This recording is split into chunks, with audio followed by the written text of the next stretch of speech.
వీడియోను చూస్తున్న వీక్షకులందరికీ నా నమస్సుమాంజలి తెలుపుతూ స్వాగతం పలుకుతున్నాను. నేటి మొదటి ప్రశ్న, క్రింది వాటిలో కేవలం ఊహకు సంబంధించిన విషయాలపై తర్జనా భర్జనా చేయుట అనేది దేనికి సంబంధించినది? Option 1 epistemology, option 2 metaphysics, option 3 axiology, option 4 ethics.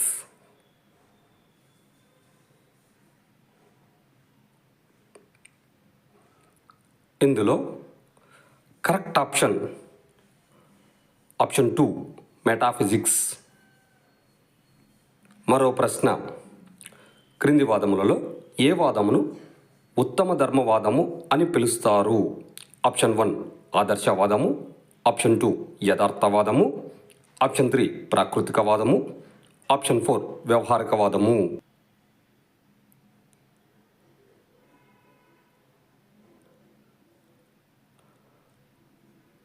ఇందులో కరెక్ట్ ఆప్షన్ 1 ఆదర్శవాదము. మరో ప్రశ్న, అంతర్గత ప్రేరణ లేని అభ్యాసనము ఎన్నటికీ విజయాన్ని ఇవ్వదు అనే వాక్యము ఏ వాదమునకు సంబంధించినది? ఆప్షన్ 1 ఆదర్శవాదము, ఆప్షన్ 2 వర్తమానవాదము, ఆప్షన్ 3 వ్యవహారిక సత్తావాదము, ఆప్షన్ 4 యథార్థవాదము.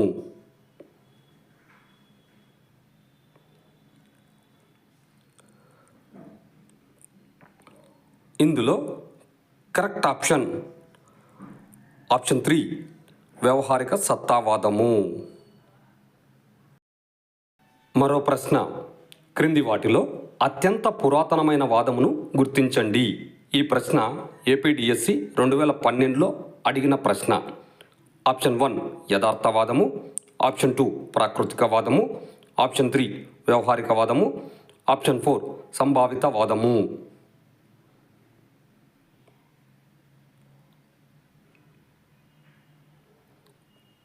ఇందులో కరెక్ట్ ఆప్షన్ 2 ప్రాకృతికవాదము.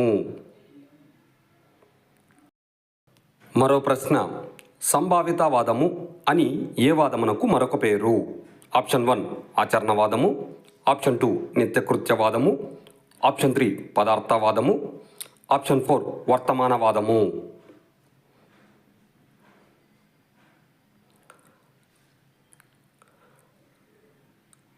ఇందులో కరెక్ట్ ఆప్షన్ 4 వర్తమానవాదము. వీడియోను చూసినందుకు అందరికీ ధన్యవాదములు. మేము అడుగుతున్న ఈ ప్రశ్నలు భవిష్యత్తులో మీకు ఉపయోగపడాలని ఆశిస్తున్నాము.